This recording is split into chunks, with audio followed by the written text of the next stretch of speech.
Welcome back to the latest episode of the Key and Mang Audio Experience. I'm your host, Mang, as always, joined by my fellow co-host, Key. Key, what's good? What's up, man? How are you? I'm all right. How are you? I'm chilling. I'm good. Good. You're good. Love to hear. Today, on our today's episode, we're talking about price versus value. So this is to all our business owners or people who are thinking about starting a business. If you have a business and you take a look at your competitors, you might think of pricing and you're like, all right, I'm gonna keep it somewhere close to what other people are have their rates at so I can be seen as competitive in the market. And so that's how you pick your pricing. But doing it that way, you might actually be doing your business a disservice. So in this episode, we're going to discuss ways you can differentiate your brand or your product without lowering your prices. So, Key, I got a couple questions for you. Number one, have you ever lowered your prices before for your programs or what you offer? To answer that question, I now that I think about it, I lowered my price of my course initially because I wanted it to be something that a lot more people would be able to afford. But then I realized that like the people who did buy it didn't complete it or didn't finish going through it, didn't utilize everything that was in it. So I bumped the price back up to what I initially thought it would be. And I see that when people buy it now, they actually go through it. So when you said in the intro that you might be doing your business a disservice, I think that you're also doing your customers a disservice too when you have certain prices. Because when you don't put a lot of time or money into something, I feel like you don't take it as serious. Like think about things you like your parents did for you when you were younger that you didn't take as serious. Like I would get a new phone all the time when I was younger because I didn't have to pay for it. Now that I have to pay for my phone, I take it a lot more serious. Like something as simple as that. But I think it's a psychological thing. And when people have access to cheaper price products, they don't take it as serious. And I'm not saying that everybody's gonna be able to afford something, but I think you'll get better buying when your prices are a bit higher, and then also you'll be able to deliver a better experience for the person and see better outcomes. So it works both ways. So yes, at one point I did for my course, but it didn't last long. And then what do you say to the people who are like, why should I buy at this price when someone else has it at this price or something similar at this price? I think that you can.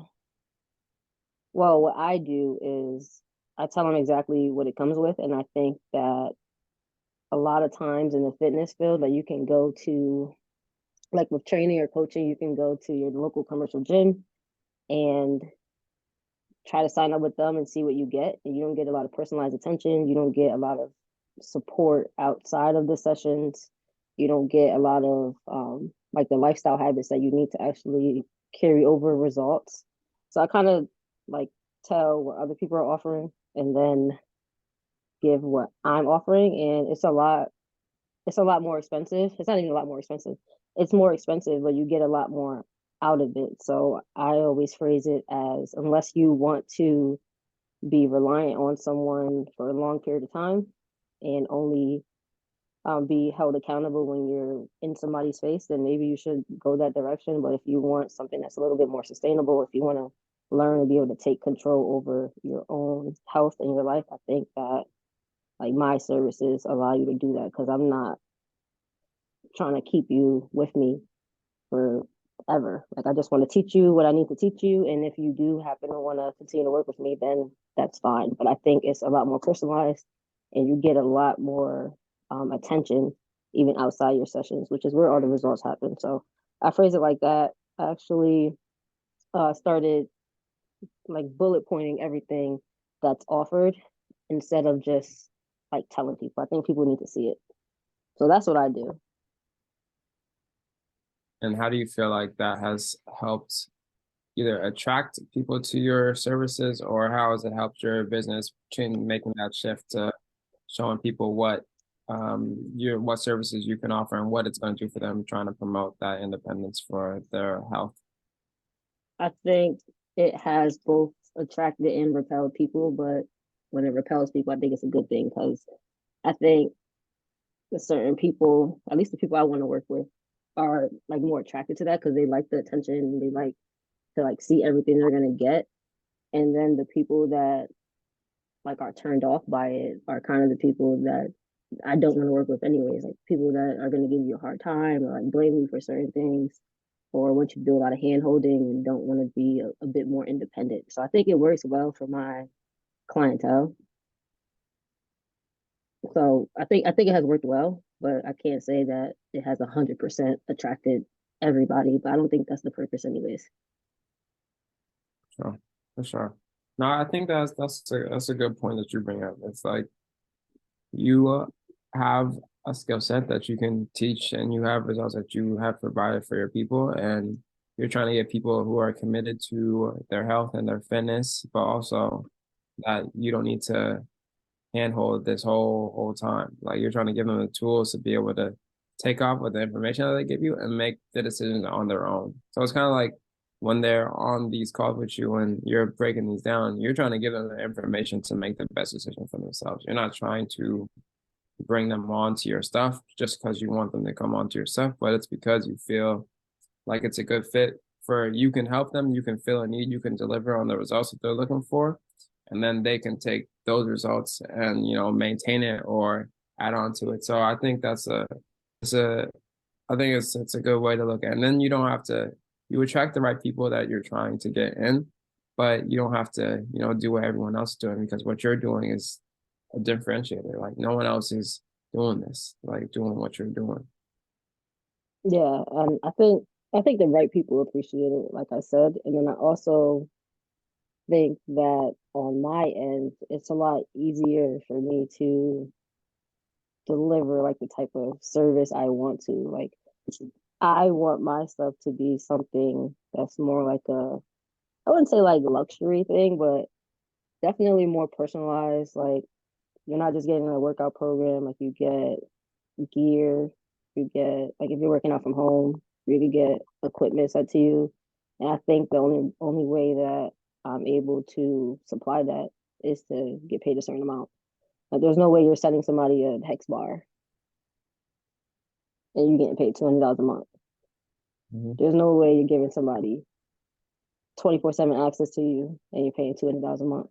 Like you can't get that anywhere. So I think for the service I want, I think that the service I want to provide, I think that the only way to do that and me be able to do that without losing my mind and feeling crazy about what I'm doing is like to be compensated fairly.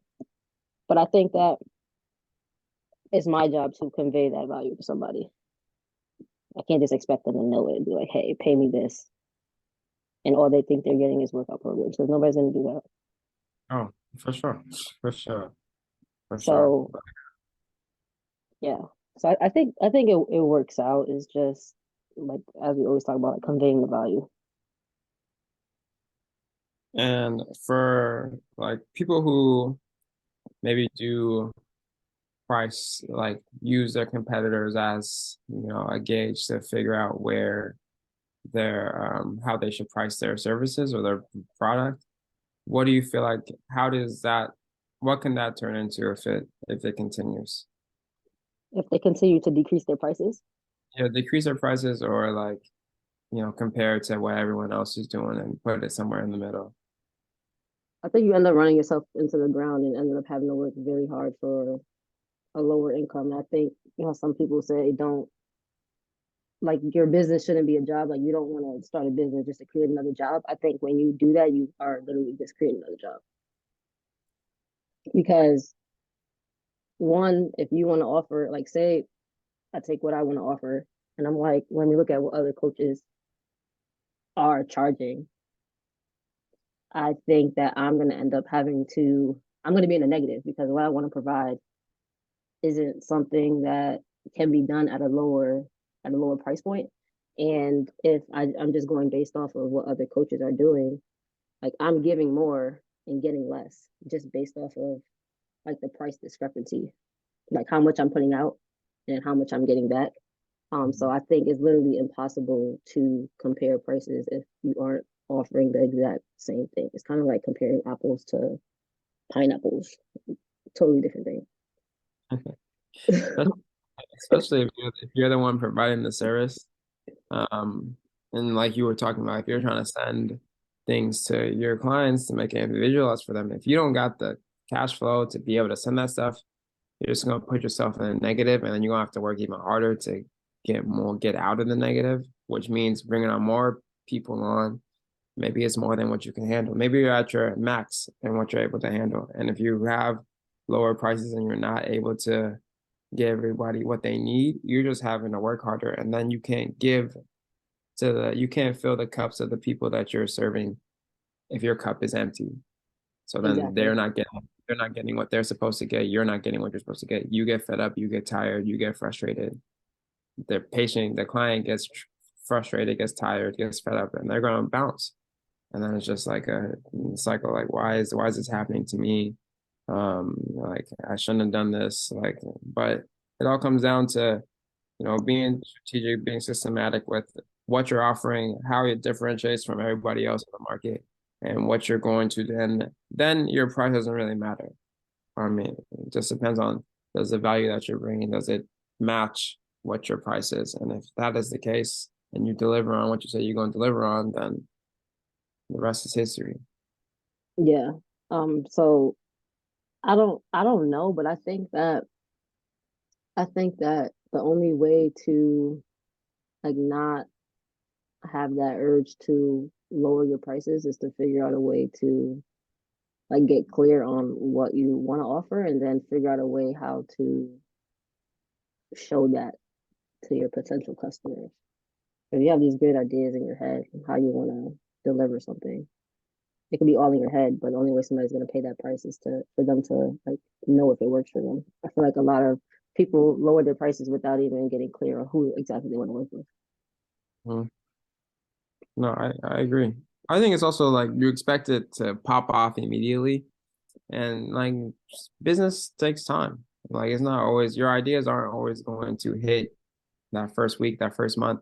You might be down 3, 4, 5 months, and then as long as you stick with it, you stay consistent, continue to help and not expect anything in return, it's gonna come back to you. It's gonna come back. It just sometimes it just takes time, and you got to willing to be willing and ready to take those L's in the beginning, with the idea that you're going to be able to adapt and adjust as you learn more things, as you experience more things, and be able to put that back into your business to create a better product for the person that's going to invest in it when that time comes. Yeah, and I posted something on Facebook the other day, and I was like, I think I said like basically people who don't pay attention or something like that. And then somebody commented and said that like the biggest disservice you can do to your clients is to give it to them for free. And I think that relates to exactly what we're talking about because there's so many times that like people like subscribe to free guides, free PDFs, free everything and don't do anything with it. So I feel like if you really want a certain result for people, you have to hold them to that standard as well. And I feel like people aren't used to being held to that standard. And once you're held to that standard, I think you kind of lock in and be like, hey, I'm gonna get it done now. But I think at lower price points, you don't get that same like buy-in. Hmm. So I think you kind of have to. I mean, I guess it's gonna sound manipulative, but you kind of have to have some like makes people have skin in the game in order to get them to take some type of action.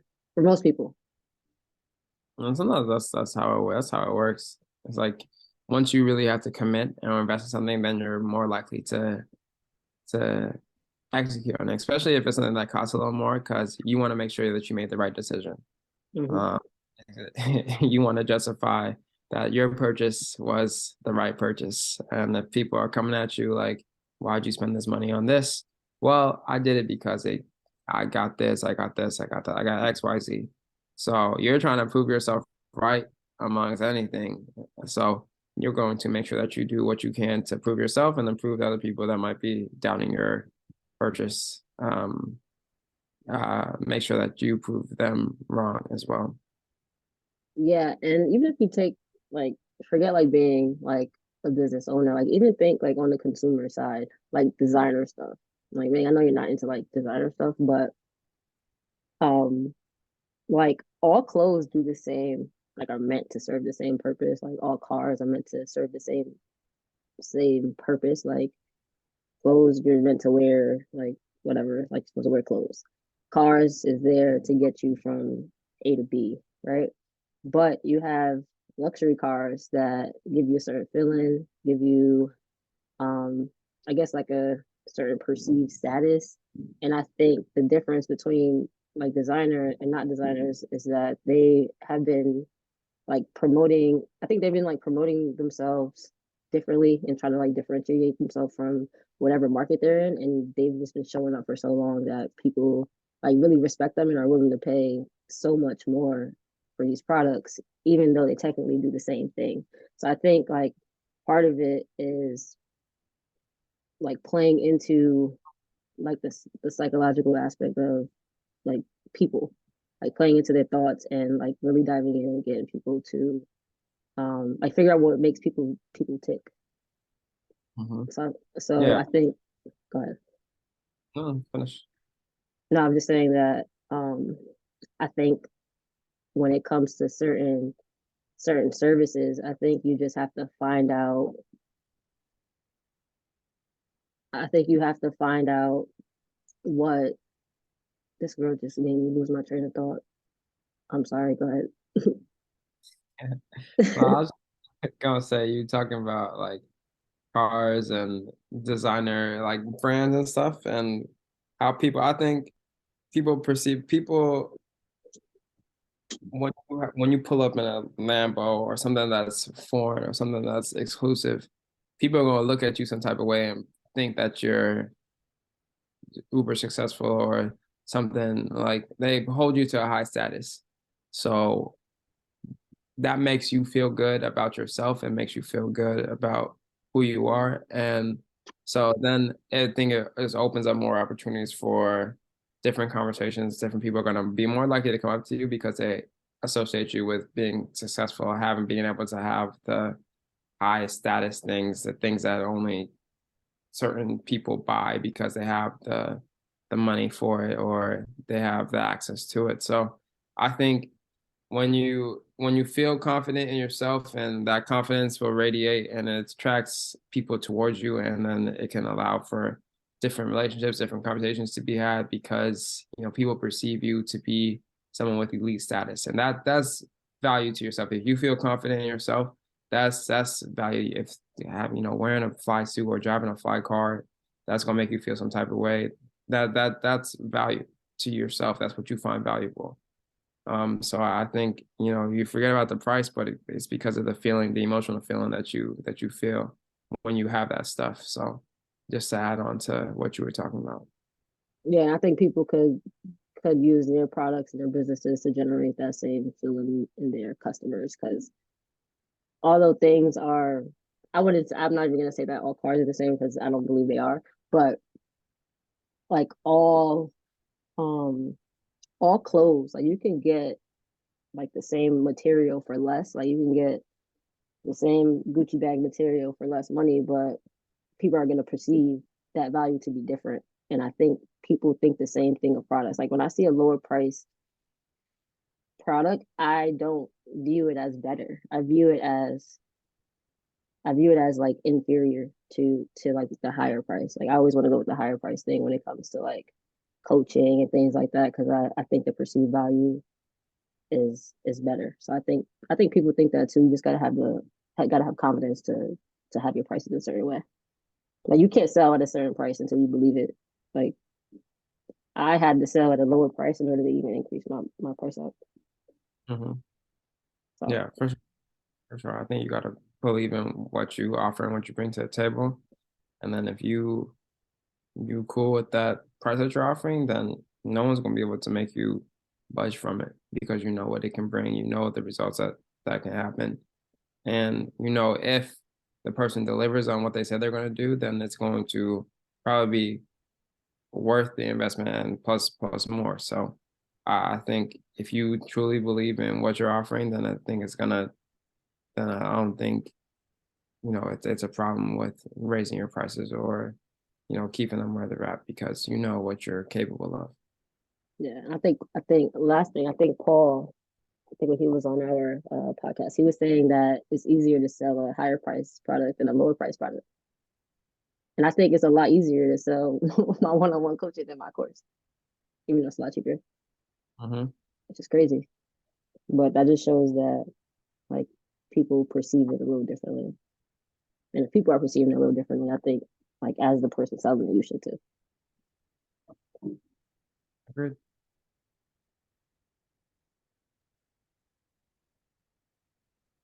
Anything else?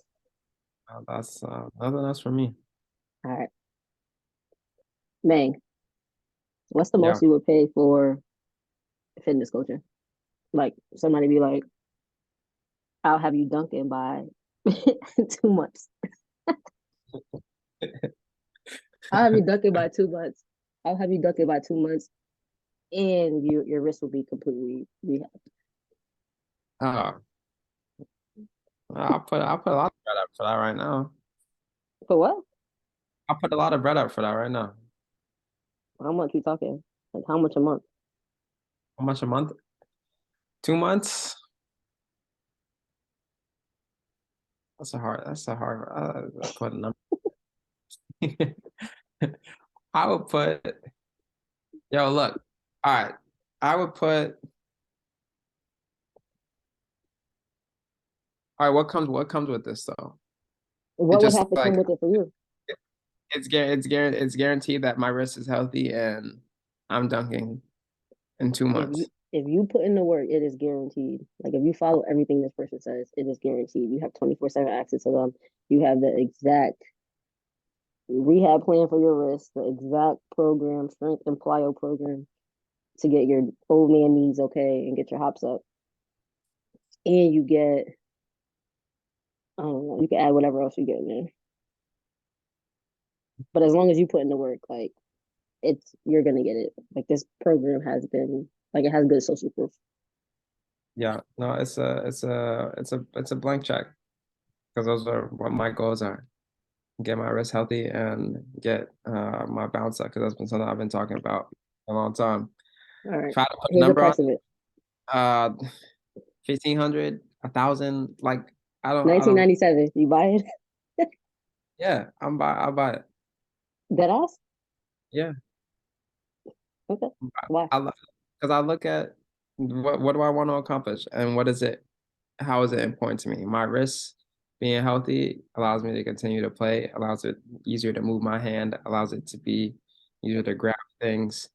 Me dunking, yeah, that's been a goal of mine for a long time, but I also think that I can use what I'm learning from that program and then twist it into my own thing to help other people who want to get their bounce up as well. So that's kind of how I look at it. It might be in a big, steep investment right now, but it's going to turn into something that can long term help a lot more people than just me. So I can tinker, I can play around with some things, but then be able to deliver in a way that's going to help a lot of people with my background right now. So I would pay the money up front and then know it's going to come back long term. So that's why I ain't really I don't have to think too much about it right now, but that's assuming that, not talking about like the move and everything else that's going in that way. If I have a situation everything and I could just focus on this, then yeah. Yeah. And I love that you said the long term investment because I think once you get somebody to think about the long term investment, it's easier to, I mean, the long term outcome and like how it's going to benefit you. I think it's easier to get people to buy in without any objections. So if you're somebody who is selling a product, really think of objections you might encounter and have answers to that so that you're prepared and people don't have any reason not to purchase. Exactly. All right, that's all I got. Perfect. That's all I got too. We'll catch y'all on the next episode. Peace.